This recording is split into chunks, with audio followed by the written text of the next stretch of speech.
welcome to the Stories from Northern Life podcast from the Sault Ste. Marie Museum. Today we are coming to you, our listeners, from Nonno's dining room table, and I'm here with my Nonno, John Morassut. So thank you for agreeing to record with me for the podcast. So let's start by getting to know you. Where are you from? Where I came from? Yep. Well, 70 years ago, as of now, I was on a ship on the Atlantic Ocean coming to Sault Ste. Marie eventually. I left Sesto Regina, which is an ancient town in the region of Friuli and Venezia Giulia, and Sesto al Regina. It was founded in the year 790 by wealthy owners from the Lombardy region. And Sesto means sixth, which is the sixth Roman stop. This Roman stop started in the Adriatic Sea and went up to, so it started from there. And then from here, to Sesto, they continue to go by land to what is now Slovenia, Croatia, and going down the coast, the east side of the Adriatic Sea. So that's where I came from. So on November the 11th, myself and my mother and another 7 persons that we met on the ship landed in Halifax at Pier 21.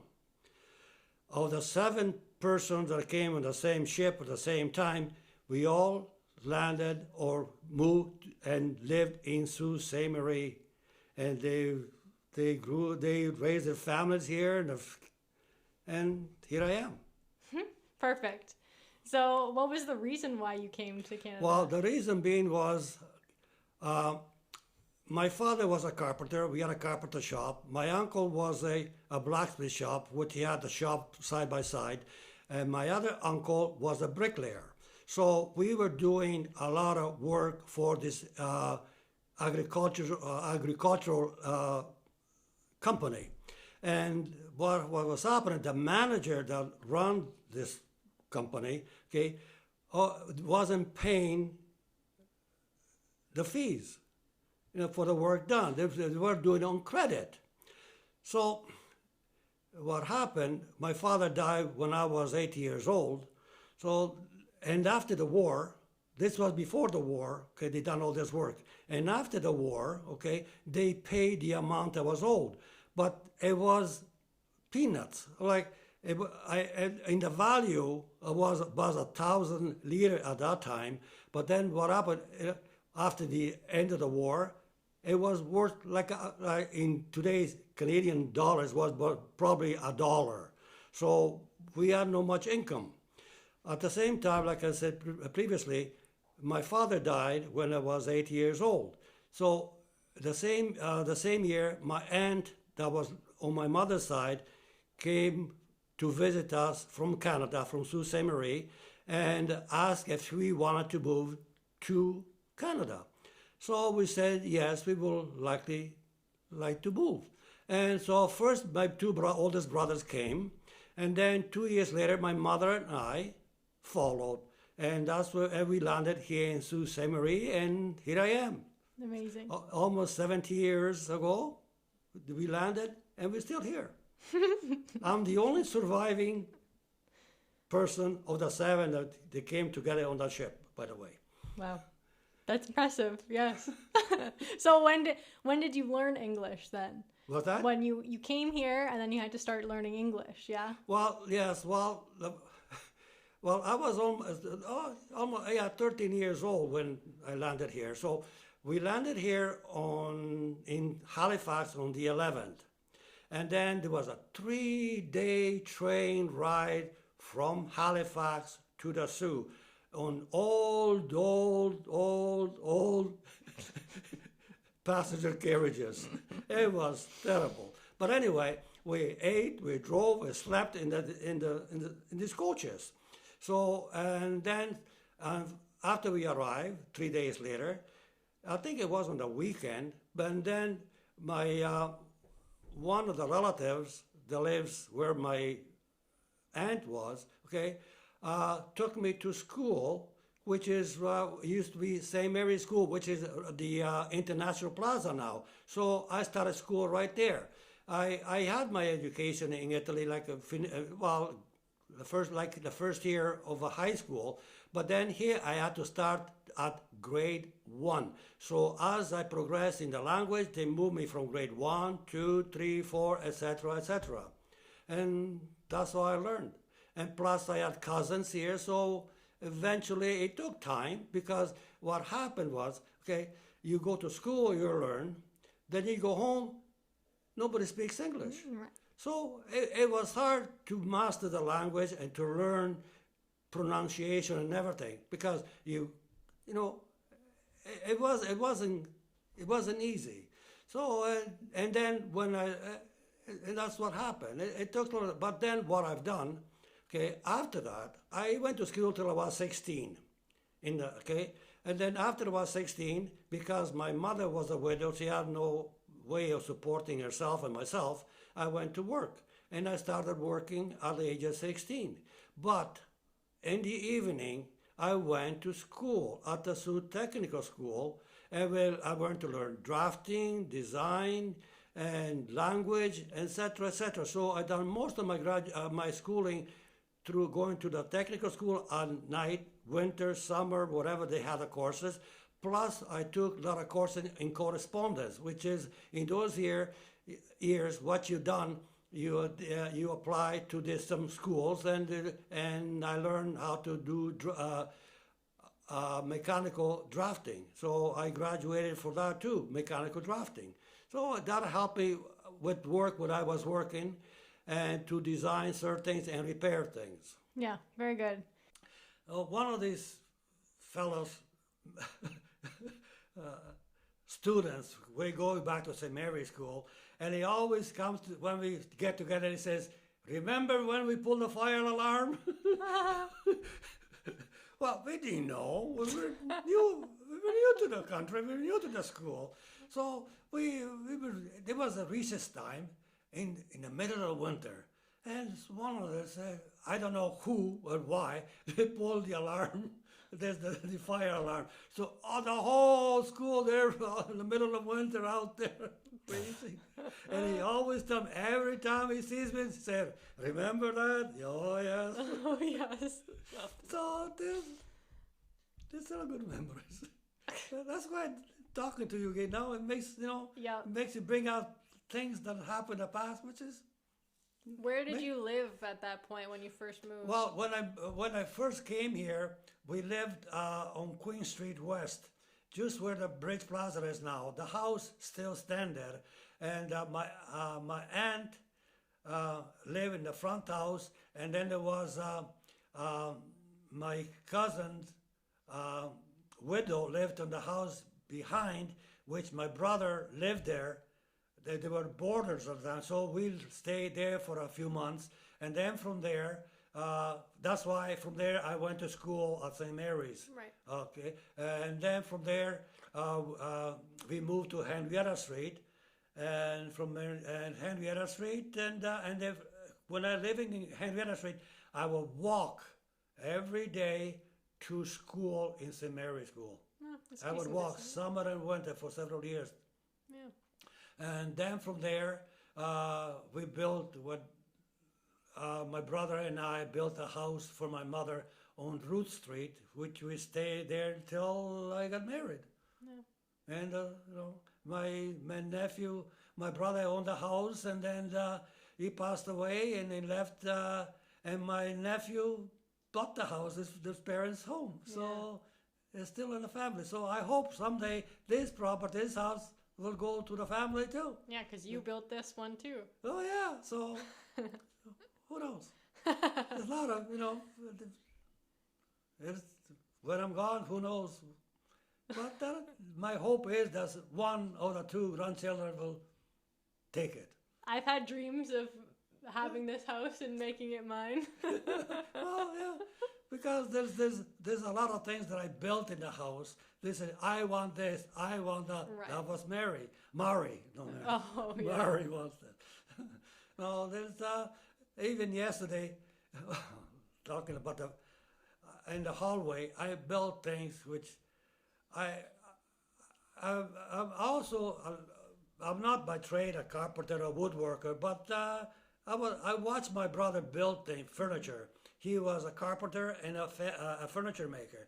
So I watched him building things. So I says, hey, I built this house. We built this house with their help. And in the basement, under the garage, I made a shop. Which in the shop, I built my carpenter shop. So I do a lot of projects and I build a lot of things. And one of the things is that something that Mari wants. Yeah. I want lots of things. Yeah. Going back a little bit, were you the only one kind of like in your classes as an older student and like an Italian student learning the language? Were you singled out or was there more? Well, there were, there was about a dozen or so, if not more, immigrants, okay, Italians immigrants, at St. Mary's School. And some of them were 19 years old when they went there to learn the language. And eventually they stayed there, they learned a little bit, and then they went to work. Yeah. To get up the, yeah. So there was a few in the same boat as you. There was several of us, quite a few of them. Yeah. And some of those guys and ladies, okay, are still present here now, and I meet them and I see them frequently. Yeah. And when I was going into school in St. Mary, because we had to learn how to read. So one of the teacher assigned one of the students that was of Italian heritage, and they spoke Italian and English, and they took us in the little room and then asked us how they show us how to read and instructed us how to read. So, and this lady, one day I met him, of all places, after 50 some years, in church. And I says, you look familiar. She says, yeah, you too. And then we start talking. Yeah, I was the one that was helping you learn English, Wow. reading. That's awesome. Yeah. So we still see each other. There were a couple of those young ladies, well, there were young those at that time too, that helped me and others learn how to read. Yeah. So what else did you do as a young one coming in? Like, how did you make friends? What else? Well, friends, like I met also friends by, like I was saying, going to a drafting school in the evenings at the Tech. So one of the friends also became a well-known person in town. He built a big, huge company that is running here with his brother. And the other ones become plumbers, bricklayers, and other sort of things. Yeah. So I want to talk a little bit about the Knights of Columbus. Knights of Columbus? So when did you join? Well, in the way back in 1960s, there was a grocery store in Buckley, in the corner of Farwell Terrace and Wallace Terrace. And I used to take my mother every Saturday shopping. And the gentleman that owned the place, okay, seen me there all the time, and he asked me if I want to join the Knights of Columbus. And I said, what are the Knights of Columbus? So he explained to me, etc., what was going on. And so I says, okay. And at 1962, which is in September, okay, I became a Knight of Columbus. And the place, at that time, we had the hall on Queen Street, at the corner of East Street and Queen Street on the south side corner, which is still standing. The building still stands, but not the hall. The club moved to a different location on Northern Avenue, and we had a huge hall in there. eventually, because of the restriction, the casino and started we used to have suppers, we used to have bingos, and then because of the casino, the people weren't going to the bingos, so we didn't know what to do, so we sold the business. The property, just the hall. But then we still carry on as nights. We have several locations in town, in churches, other places, like the old Mount St. Joseph school. We had meetings in there, and that's how it became the first night of Columbus. Okay, the Night of Columbus have 3 degrees, first, second, and third. And so I had all the 3 degrees done on one time in the hall. So then several years later, well, I was approached to join the 4th degrees of Night of Columbus, which is the 4th degrees represent the patriotic side of the Night of Columbus, which we have a uniform. It's called regalia. So with the Night of Columbus, we had, at first it was a tuxedo with a top hat, a sword, and everything else. And we were honor guard for civil and also religious ceremonies in town. Whatever they needed, some of us, we went. We just dressed up and went as volunteers. Right. Like Remembrance Day ceremonies, what other events? Yeah. We always had, like in November the 11th, we were also the honor guard for when the armed forces were enter the gardens. We stood in attention with our sword drawn. Okay, so and that like sort of an arch. So the member of the armed forces would pass through our honor guard. And then we also have some other function in the gardens, and also in the early years, in the late 50s and 60s, the Night of Columbus sponsored Marian Day rallies, which was a religious ceremony. And we started down by Clark Park, and we marched down Queen Street, and we ended up at the gardens, and we had the celebration there. Oh. And also whenever we have anyone that needed some honor guard, we were there. With the bishop come in town, we would be honor guard for the bishop. When some other ceremonies would took place, we were there. And we also done a lot of charitable work. The Night of Columbus, the main purpose was to help others, big charity. So that's why we held bingo and suppers. They still have suppers now. I think it's on a Mondays at the Moose Hall. Hmm. And where did the funds go to? What sort of charities? They help out, like I said, charities. There's all different type of charities that the Knights were involved.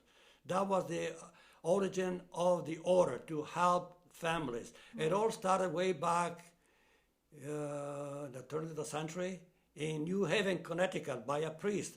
Because at that time, there was a lot of Irish people living in there, and they needed financial help. So the Night of Columbus was funded by a priest, and with the help the new immigrants. They offered insurance because a lot of people, like the family, would, something happened to the husband or whatever, or somebody in the family, so they had insurance, and the insurance helped all these people survive. Yeah.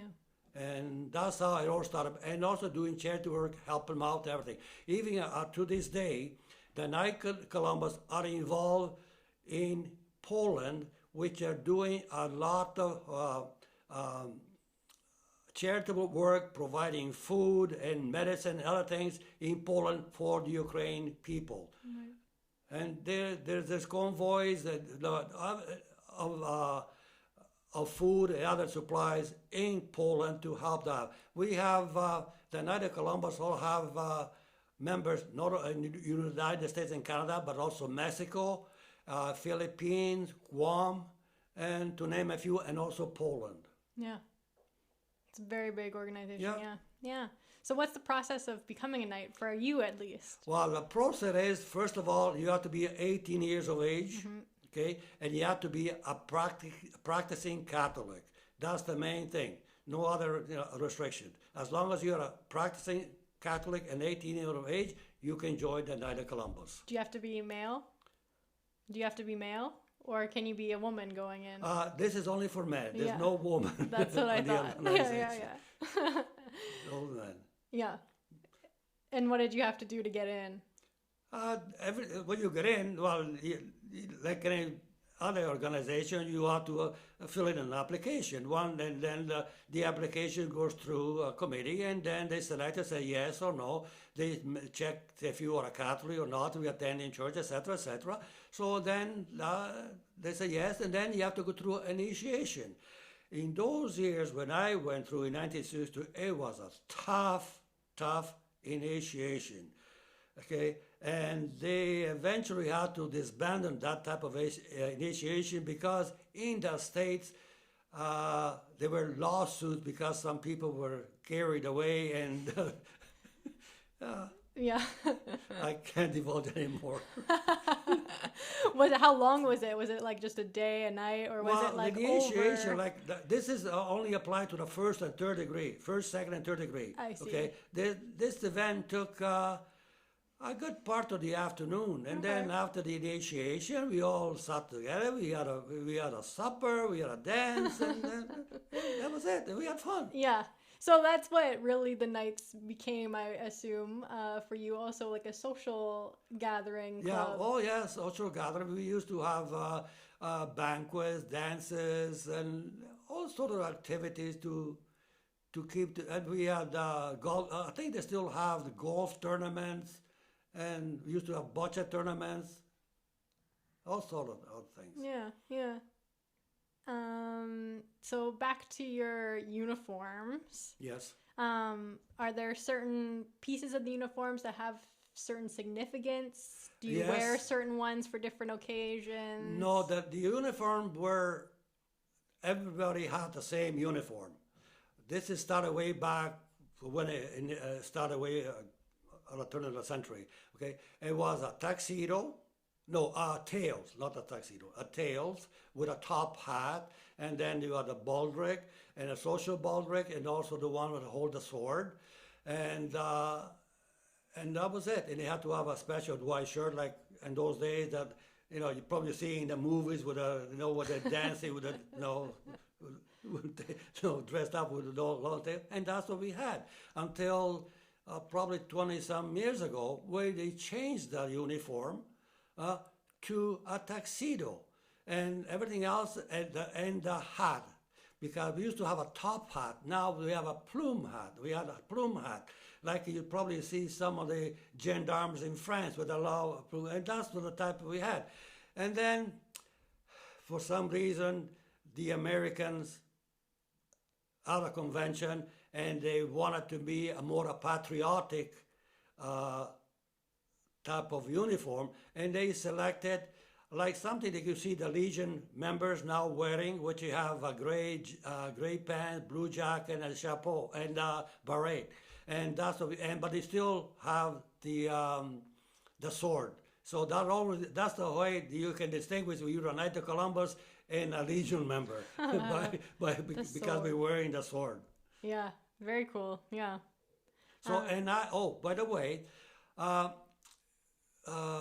think about 5 years ago, we celebrated our 100th anniversary of the charter in Sault Ste Marie, 100 years ago, and I was asked, to participate, and I said I still have the original regalia. You do? I said yes.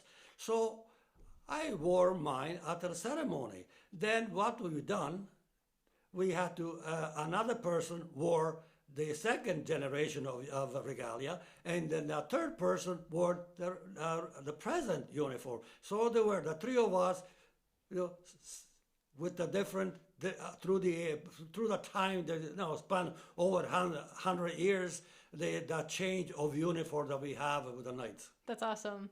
One day, your uniform should go into the museum, the collection at the museum. Well, yes, they can go to the museum because, some members used to get buried with the uniform. I But the see. thing, like I said, I have the original one, and I also have the second one, but not the third Right. regalia. So the second one can go.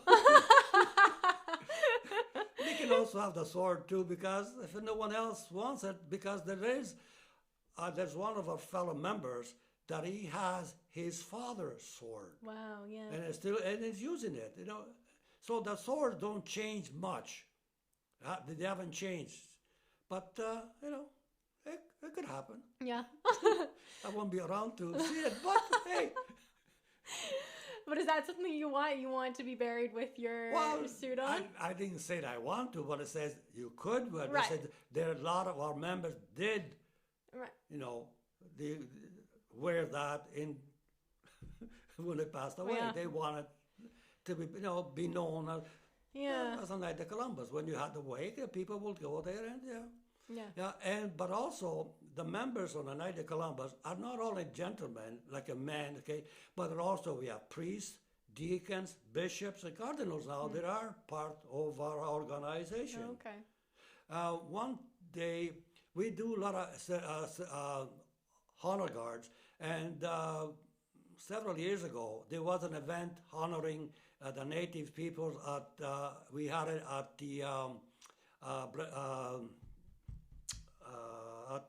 at the cathedral on Queen Street, and there we had the bishop, and then we have 4 priests from 4 different continents here in Sault Ste Marie. Wow. So there was the local priest was Canadian. Yeah. We had a priest from Europe, which is from Croatia.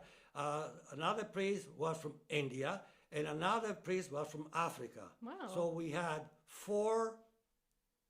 They also were knights. Also at the service, they were together. How often do you see gathering together in a function 4 persons from different continents, especially 4 continents? Well, that was something. I had to take a photo, and then I showed the bitches. Yes, he was also happy too, because at that time I was also the Night of Columbus official photographer. So what were meetings like? Well, Back in the meeting like any organization, they have something to bring up, what to do, what's the event they're gonna do next, what help they need, because we help other, Yeah. so many people were helped with the Night of Columbus and volunteering with man hours or also financially. Right. So that's what the meetings are all about. Yeah. Yeah. Helping out the order, but also helping out the community. Right. And then after meetings, would you guys all hang out Well, socially? this was way back in the 60s and 70s when we were on Queen Street. Okay, we used to have the meeting, and then after the meeting, it was a gathering place for some of the members, and there was a room. Okay, it was set up for just this, for a gaming room, which some of the men they play poker or play darts or cards or other games. Yeah.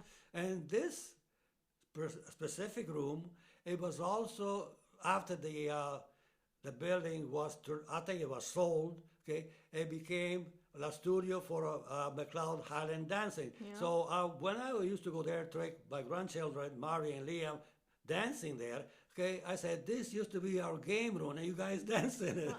It's pretty cool. Yeah. Yeah. Yeah.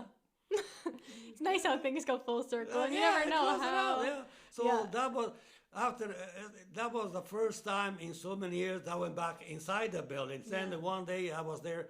I says, "What do we do now?" So I took a peek, see where the hall that we used to have our meeting and dances. Because when we had the dances, we normally we used to have some bands. They also kind of gathering. Well, another thing about the building where the Nonni Columbus used to have their hall was way back. I think it started in the 50s. I can't remember which year it started in the 50s. But anyway, a friend of mine, says, "Well, you want to go to some dances?" I says, "Where?" "In the Nonni Columbus Hall." "Oh yeah?" I says, "Yeah." Okay, this was And the name of the club was called Regis Club. And it was, I think you have to be 18 and over. Didn't matter whether you were 18 or 20 or 30 or 40, but as long as that you were single, Okay. whether a man or a woman, that didn't matter. So we went, okay, so every 2 weeks we would have a meeting, and then after the meeting we had a dance. And those dances was the meeting, it was, I guess, in a way, a meeting place for your future husband or wife, which that did happen. How many of those persons that went there either married a he or a she that met through the Regis Club. And the Regis Club, and like I said, it was held there, and we had dances every 2 weeks, and we had records. So we didn't have a live band or anything, but we have a person that selected many records, and we played it. They're all sorts of music, so you can go fast, you can slow, whatever. It didn't matter. But then the thing that you had to do, you didn't dance with one single person. You had to switch. So everybody had a chance to dance with a different person. So like I said, I danced with one lady first, then you have one dance or two, and then you switch to another one, and then vice versa. So there was this more of getting to know each other personally. So that's how we made a lot of friends who to this day, I still have friends that really attended those places. And this, like I said, this friend of mine used to pick me up and take me there to the dances. And this was every Sunday, not every Sunday, every second Sunday. And one evening after that dance, this friend says, let's go to Muyo for a snack. Okay, let's go. And then that's my future wife was working. And that's how he says, okay, well, he was saying to me, see, there's two sisters working there. One I'm leaning to ask her out, and the other one, well, she's still single. Oh, I'm not single, she doesn't see anybody. So, okay. So we went there, and that's how he met with one of the sisters, okay, and eventually he married her. And then the same thing happened to me. Some years later, I married the second sister, the younger sister. And we're still married. That's why we have Mari. Now with us. Yes. Yes. That's a great story. I love that. is. It's all connected, Yeah. right? And Yeah. it's funny because that's right across the street from where I work. So it's Yeah. So every time I go by there, so they always bring memories of the past, like the building that's still there. Yeah. And also the museum itself, at one time it used to be the employment center. So whenever you want to get employed, you get your social security card, and then they try to find a job for you. And the first thing that I remember myself, but also I had to bring other friends or relatives into the building to apply, and there was the high ceiling and the glass ceiling was above. That's always remember. Yeah. Now this is going by many years, and when I go in there now, I look at, oh yeah, I remember this place the way it was. Do you remember? Was there an elevator in the middle of the building? We didn't go past the counter. I see. So we don't know what was going on behind. You sit in the lobby and then do your business, and then you walked out. But that was it. But they only remember the glass ceiling. Yeah, that's still there. Did you walk in the front door? Do you remember? Oh, we always walk in the front door. door. There was no way getting to the back door. Okay. Always the front door. It was always open. Yeah. Cool. Very cool. Well, I think that's really all I had to ask you. Do you have anything else you want to talk about? I can tell you when I was working in Elio Lake, some incident that happened in Elio Lake. Okay. Well, I was working here in the Sioux, but then the company kind of say, okay, well, we were agents for Algoma Steel in the construction and engineering department. So Algoma Steel stopped building. So I said, okay, You work in the office, and what happens? Oh, well, you have no job. So a friend of ours told me, says, there's work in Elliot Lake. Do you want to go and to work in Elliot Lake? Says, okay. So in the winter time, I drove to Elliot Lake, and I had my resume. I talked to the people, and and I got hired. So I was working in the engineering department in Elliot Lake, in the cost department. So and through time, okay, we had to have a photographer to take photo of all the construction. Wherever there was construction, somebody had to take photo. So the manager asked, because I also took photo. Going back, how I got into photography, I bought my first camera. It was a Canon camera. So I says, I got a brand new camera. What do?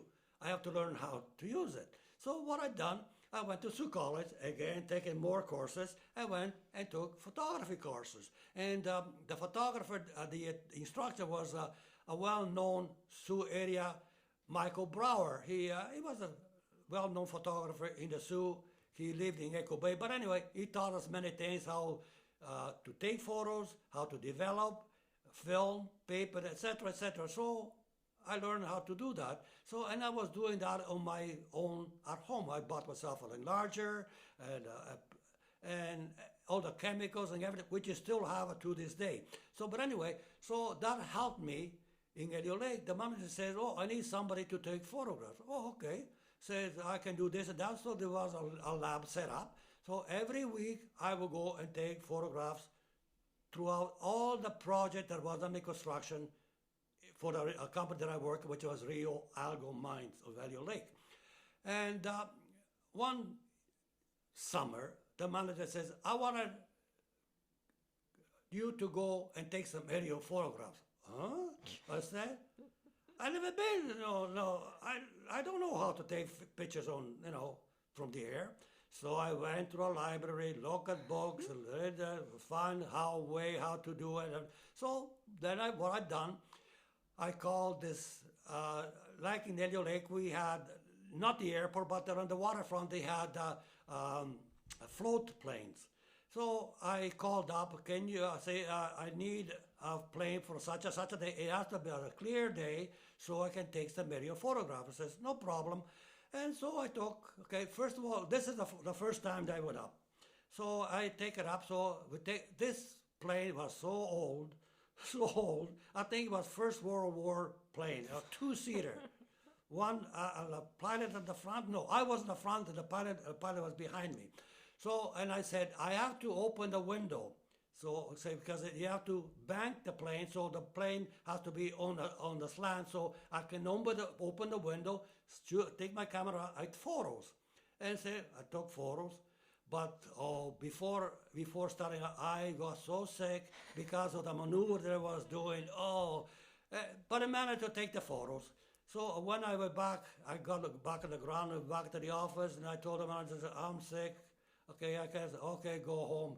For about a day and a half, my stomach was bad because never been in a small plane and all the maneuvers. But anyway, I got the pictures developed and they were beautiful. And so they were so happy that a lot of those photos were enlarged, placed in our offices, and also sent to our head office in Toronto. That's the experience with the airplane. Then a couple of years later, I says, okay, we need more photographs. Okay, but we want to go there too. He said, oh, okay, I'll hire a helicopter. So I hired a helicopter from Sudbury and bring the helicopter to Elliot Lake. Okay, we went on the landing strip. Okay, we went there. I said to the pilot, said, we need to have the door off on the side where I stand because the glass has a reflection. They can't get clear photos. Says, oh, that's no problem. We'll take it off. So there was myself. In the front row was the pilot, the manager, and myself. And we had another couple of persons, a superintendent, another person on the back. Okay, there was like about 5 of us in the helicopter. So we take off, and there we go up, and we get to the area, going towards one of the mines, I had a foot inside and a foot outside on a pontoon. We all had seat belts. And I was leaning over trying to take a photograph, and it says, "Uh-oh, my seatbelt got undone. Oh, what do I do now?" So my manager buckled me up. I had to put a hand on my buckle, and with one hand and managed to take the photo, reload. I had to take slides and prints. And there we go. I almost, if I didn't do that, I would have been plunged down into the lake. Yep. But then the second time that we went up, we done the same thing, but I was smart. I said, I got some duct tape. I taped the belt, and then it was okay. Well, so it was, quite an experience. Yeah. And the photographs, they were good. So I learned how to take aerial photographs, which is, I was pleased because some of the photos, like I said, they went out on many different countries too. Because the way we're doing, they're rehabilitating some older mines that were idle since 1956 or 57. So so some of the images, they want to see where the mines were, how everything else. So they went even as far as out in the Far East. Wow. Yeah. So I got a lot of experience in taking photographs in Elliot Lake because of that, the people in the office and that they wanted me to take photograph of them, and one of them was a former model who she modeled in New York. So she approached me, says, "I want to do a fashion show. I want you to be a photographer." Huh? So again, I never had experience in taking photographs. So they set up everything. So there I go. I ended up on the end of the runway, set up my camera. I had a flash, which could really very, very powerful. I could, the flash with the power up to go 80 feet. So there we are. So she was very pleased. So then she asked me again the following year to do the same thing. Yeah. And then some of the people there, they wanted, to take photographs, and so I said, "Hey, it's a hobby. I didn't charge them anything because I like to take photographs." So that was something else. You still take on that role of photographer anywhere you go. Yes, I still take photography even here locally. Yeah. Because we have a club.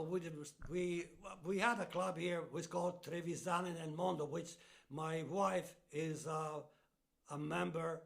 She knows of us. Well, she's originally from Treviso province of Veneto, which is on the Venice. And so they started having dances and banquets, etc. So they asked me, "Hey, you're in photography. Can you help us out?" "Sure," I said, I'll help. So that's what I started doing, more photography and so for 10, 15, up for 12 years, I was their official photographer. I took hundreds and hundreds of photos. At one of these events, a lady comes and approached me. We would like to ask if you want to take photos for us." And I says, "Who?" Says, "Electra Marconi Ladies Society." "Oh.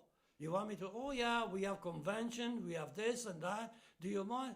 So, hey, I said, "Okay, I'll volunteer." So I was official photographer for them for several years. And the last one was last year, when they celebrated their 90th anniversary of the Electra Marconi Society. And Mari was my assistant photographer at that time, too. So yes. I've been involved in a lot of photography in the past, since way back in 1973. And my nephew, I started him into photography when he was in high school, because he seen me doing photography. He said, "Oh, I like to learn." So when he was in high school, Sault Ste Marie, he took photography. Then he moved out of town, he got a job, and so he lives down in southern Ontario in Guelph.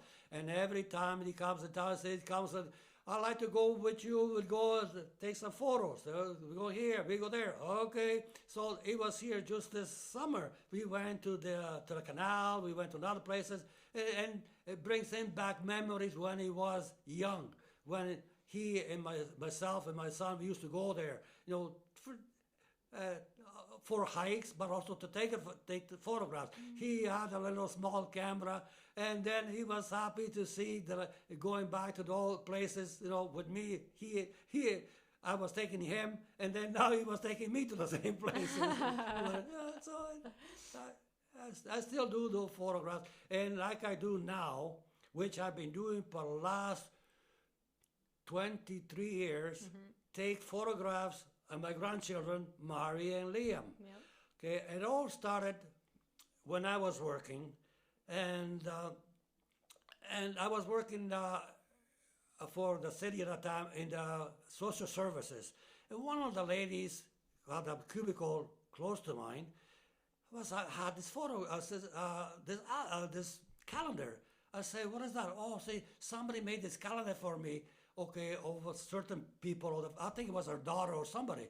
Oh, for a yearly calendar. Oh, that gave me the idea. So I says, oh, I can do that for my grandchildren. So I started first to making a calendar. Okay, so I got this program that said make a calendars, and I started with Mari. So every month,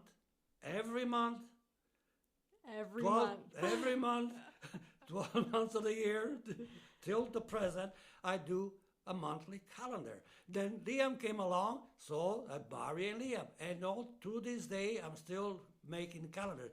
I have a stack which is about almost 10 inches tall of photograph because I saved. In the first few years, some reason I don't know what happened. They got destroyed, but I have most of them on my computer that I can go back. I can show them their life in 20 years by monthly how they grew month by month. Yeah, it's pretty special. Yeah, it is. And now it's the end of the month, so now I'm working on my November calendar. No. But what I do also, which is something good for them, to reminisce how what they were doing when they were younger. I also take on the calendar I put the present picture, which is and then I also put a photo of each. Okay, or when they were young, whether they're 1, 2, 3, or whatever, and then a picture of them when they were together. So I have 4 other photographs going back with 2004, 2006, 2018. It didn't matter, but it had to be for the same month. So I go back to the same month for every other photo that I put there. So I do, so I have the present and the past on the calendar. Yeah. It's very special. It's a hobby. It keeps my mind occupied, and some days I have nothing to do. I go on my computer, and then I look back. I go 20-some years, and then it makes me feel good.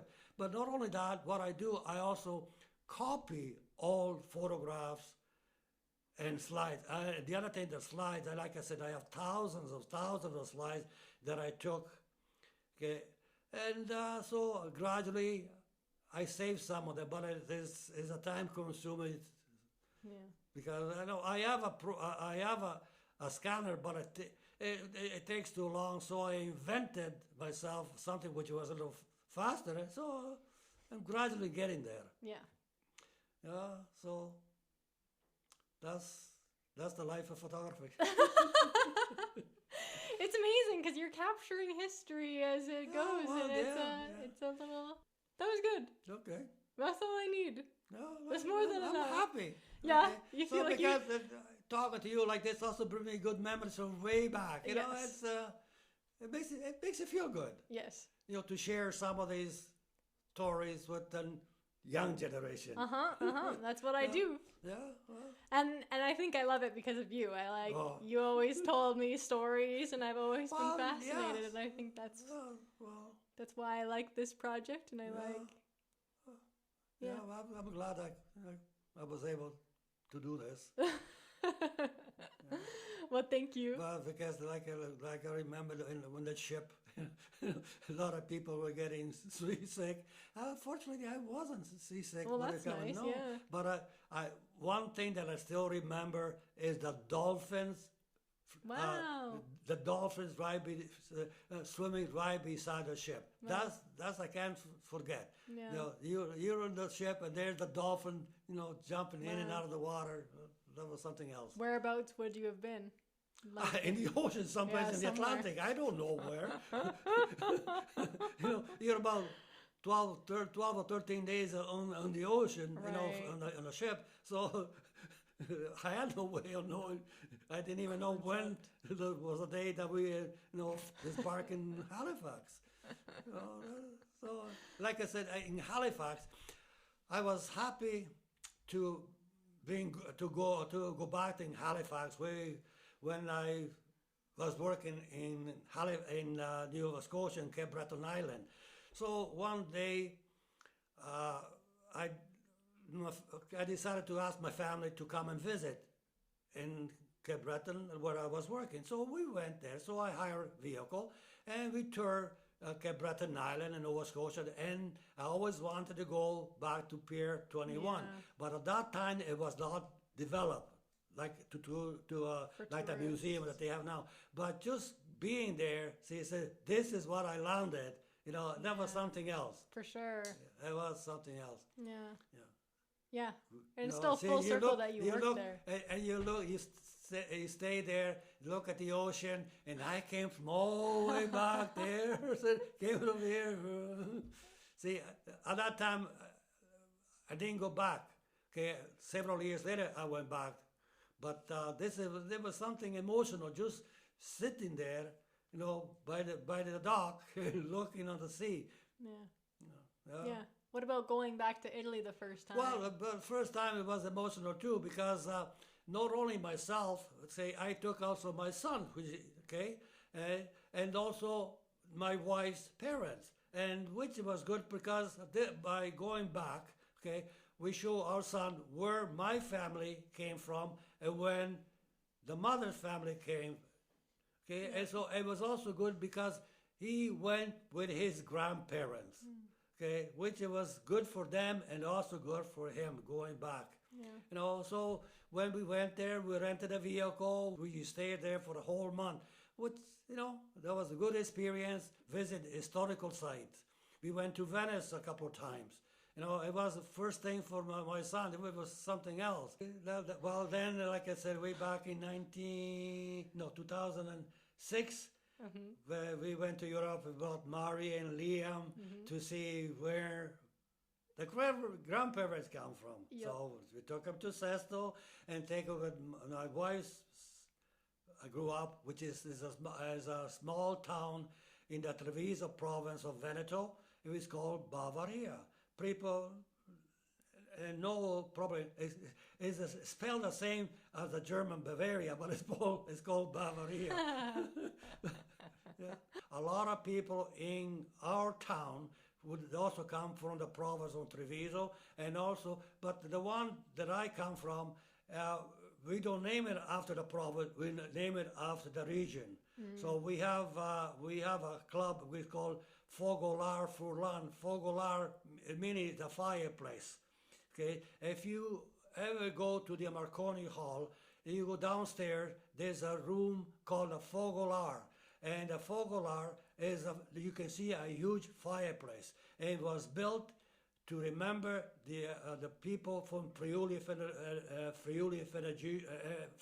and Venezia Giulia in Sault Ste Marie, which this is quite a few descendants that came from that region in Sault Ste Marie. Yeah, I didn't know that. Yes. Yeah, and then if you go in the lobby and the main dress on the front, you see at the Marconi Hall, there's a big carved, it's not a statue, it's not a painting, it's an engraving of of Italy. Yeah.